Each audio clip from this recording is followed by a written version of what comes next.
Un peu, en fait, les encouragements que le pasteur nous fait depuis ce matin. En fait, j'ai choisi ce sujet parce que il y a de ça à peu près 2 semaines, il m'est arrivé une petite histoire. Comment dire, j'étais à la banque pour aller déposer un peu d'argent sur mon compte et je vais au distributeur, je vais pour déposer mon liquide. Et là, au moment de me rendre le ticket pour me dire qu'en gros tout s'est bien passé, etc., le distributeur me rend un ticket où il y a marqué 0 € sur le ticket. Donc là, je commence à paniquer. je vais voir comment dire, la conseillère, elle m'explique que ça arrive parfois de temps en temps, il faut faire une réclamation, etc. Et que normalement, au bout de 48 heures, ça doit se calmer, etc. Ça doit s'arranger.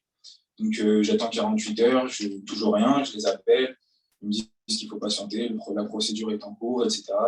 Donc j'attends à nouveau encore à peu près une semaine. Au bout d'une semaine, je les rappelle, toujours rien. Du coup, je décide au bout de 10 jours d'aller retourner à l'agence. Et arrivé à l'agence, la conseillère me dit que c'est en cours, il faut patienter, etc., etc. Et quand je rentre chez moi, je vois ma mère et elle voit que je suis un peu irrité, que je suis un peu énervé et que je suis perturbé. Et elle me dit, mais qu'est-ce qui se passe? C'est quoi le problème, etc. Et moi, je lui explique du coup la situation. Elle me dit, Ryan, ta paix ne peut pas être perturbée pour une simple histoire comme ça. Ton esprit ne peut pas être perturbé pour une histoire comme ça. Tu ne peux pas te laisser perturber aussi facilement. Et quand elle m'a dit ça, ça m'a fait tilt dans ma tête. Je me suis dit, c'est vrai qu'il y a quelque chose à corriger à ce niveau-là. Et du coup, j'ai voulu aller voir en fait ce qui avait marqué dans la Bible par rapport à la paix. Et du coup, je suis tombé tout d'abord sur Jean 14 au verset 27. Et là, le Seigneur nous dit, je pars, mais je vous laisse la paix. C'est ma paix que je vous donne. Je ne vous la donne pas comme le monde la donne. C'est pourquoi ne soyez pas troublés et n'ayez aucune crainte en votre cœur. Quand j'ai lu ça, je me suis rendu compte qu'auparavant, quand je demandais la paix au Seigneur, en fait, je la demandais un peu comme si c'était quelque chose qui était lointain ou qui était difficilement accessible, de ressentir sa paix au travers de mon cœur. Et là, quand j'ai lu ce verset, je vois qu'ici, il nous dit « Je pars, mais je vous laisse la paix. C'est ma paix que je vous donne. » Donc en fait, quand j'ai lu ça, j'ai compris qu'en fait, la paix, finalement, c'est un héritage que le Seigneur nous laisse suite à son sacrifice à la croix. Donc c'est la première chose qu'il faut comprendre par rapport à la paix. C'est la première conclusion que j'ai tirée de ce verset. En fait, il nous laisse cet héritage. Mais par contre, ce qu'il faut comprendre, c'est qu'un héritage, on vous lègue un héritage, mais c'est vous qui devez aller rentrer en possession de cet héritage. Un héritage, il faut aller vers, il faut accepter de le récupérer, il faut accepter d'aller saisir cet héritage.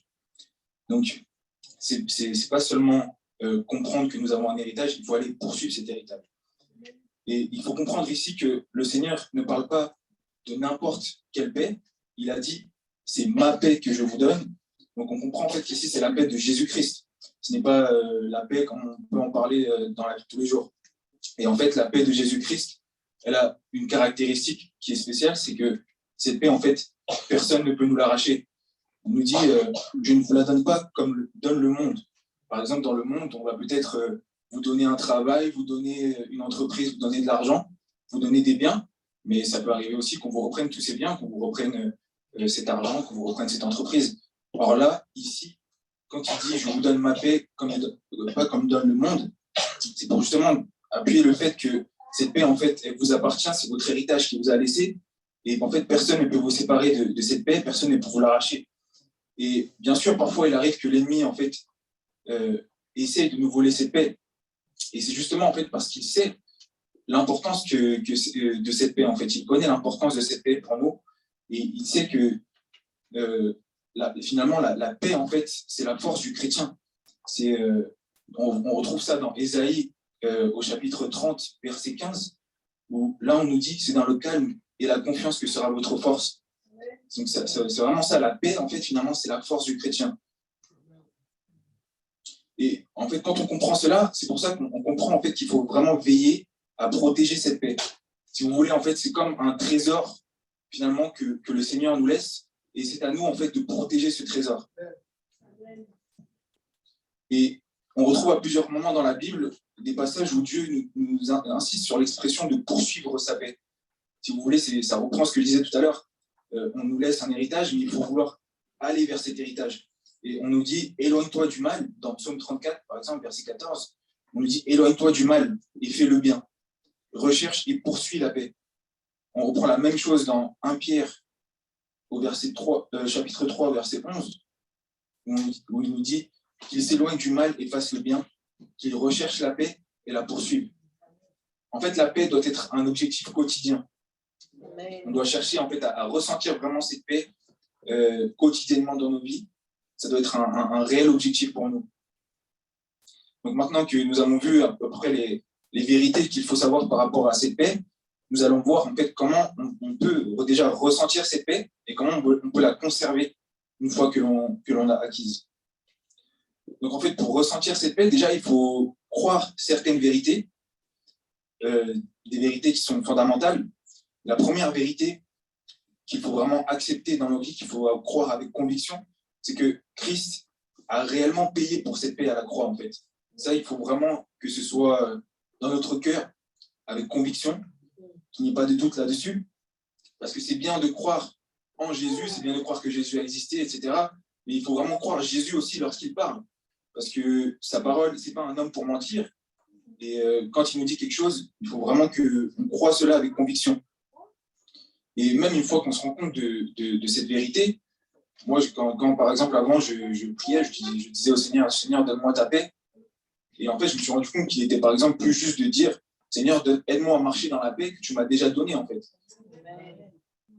Et vraiment, en fait, s'approprier ce verset.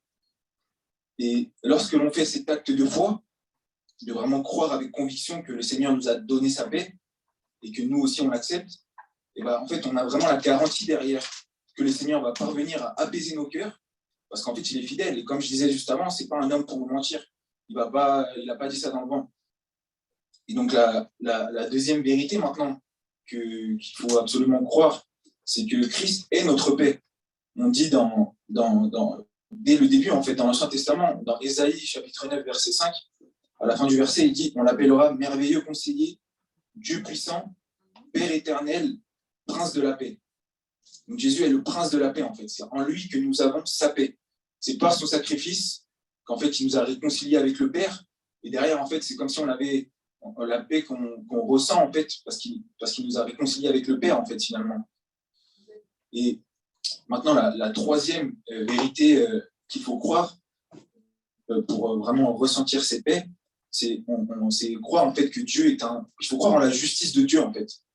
Parfois, il nous arrive des tempêtes, il nous arrive des choses qu'on ne comprend pas, et on peut être amené à douter. On peut être amené à douter que Dieu soit juste avec nous, que pourquoi notre ennemi il arrive à avoir certaines choses et nous, on se retrouve comme ça dans des situations compliquées. Et par rapport à ça, je vais prendre le verset dans Deutéronome, chapitre 32, verset 4, où on nous dit « Il est le rocher, ses œuvres sont parfaites, car toutes ses voies sont justes. C'est un Dieu fidèle et sans iniquité. Il est juste et droit. » On voit vraiment à travers ce verset que tout est résumé finalement. Ses œuvres sont parfaites. En fait, lorsque vous doutez, il faut vraiment vous rappeler de ça. Ses œuvres sont parfaites. Il est le rocher et toutes ses voies sont justes. Et en fait, à tel point le Seigneur aime la justice, on a même mis la justice dans son nom, si vous voulez. Il y a même un nom où il s'appelle Yehovah Tsidkenu, c'est-à-dire en hébreu le Dieu de justice.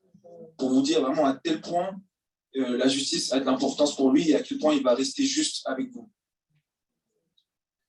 Et la dernière vérité, en fait, vraiment sur laquelle il faut s'appuyer, c'est croire vraiment que le Seigneur veut que nous vivions dans la paix, en fait. Il le veut, c'est vraiment sa volonté. On retrouve ça à travers le verset qu'on connaît tous, Jérémie 29, 11, où il nous dit « Car je connais les projets que j'ai formés sur vous, dit l'Éternel, projets de paix et non de malheur, afin de vous donner un avenir et de l'espérance. » Et en fait, la paix, c'est vraiment finalement un objectif très important que le Seigneur, le fait que nous vivions dans la paix, c'est un objectif vraiment important pour le Seigneur. Parce que, en fait, nous vivons des tempêtes, et c'est justement en fait à travers ces tempêtes que Dieu cherche à nous rendre inébranlables, comme le pasteur l'expliquait il y a à peu près 2 semaines dans une de ses prédications. En fait, ce qu'il faut comprendre, c'est que, comme je disais tout à l'heure, la force du chrétien, c'est la paix. Et ce n'est pas, par exemple, la force du chrétien, ce n'est pas le fait, par exemple, que nous allons nous mettre à prier ou à jeûner et d'un coup, tous nos problèmes vont se résoudre, nous allons avoir des tonnes de miracles qui vont s'abattre tout d'un coup. C'est pas ça la vraie force du chrétien. La vraie force du chrétien, c'est que même lorsqu'il est dans une situation de tempête, même lorsqu'il vit des tribulations, justement, il vit cette paix, il expérimente cette paix, même dans les moments compliqués, en fait. Et c'est ça qui fait la différence entre quelqu'un qui s'appuie justement, comme disait Théodore, sur Jésus et quelqu'un qui n'a pas Jésus. C'est beaucoup plus compliqué de vivre des tempêtes si on n'a pas Jésus. C'est pour ça qu'il y a des gens qui vont se suicider, des choses comme ça. Alors que nous qui avons Jésus, on sait vraiment qu'il y a quelqu'un sur qui on peut se reposer. Et comme en fait le pasteur l'avait dit, il faut vraiment, en fait, lorsqu'on est dans une tempête, déposer nos fardeaux entre ses mains, croire qu'il va s'occuper de ses fardeaux, s'humilier devant lui, s'humilier devant sa face, et vraiment se reposer sur sa parole. Et là, je reprends encore ce que je disais, c'est dans le calme et la confiance que sera votre force. Et le chrétien, en fait, n'attend pas la délivrance pour être en paix, c'est ce que je disais, il vit au quotidien la paix, peu importe les circonstances.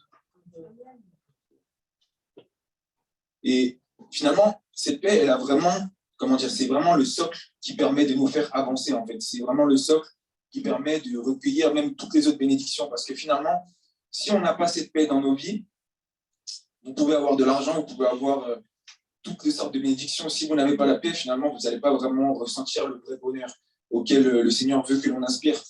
Et ce serait vraiment dommage.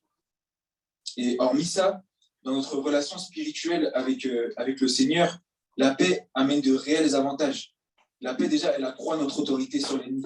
Lorsqu'on se trouve dans la paix, on a une meilleure écoute du Saint-Esprit, on a une meilleure communion avec le Saint-Esprit, on peut mieux entendre en fait ce que le Seigneur veut nous dire.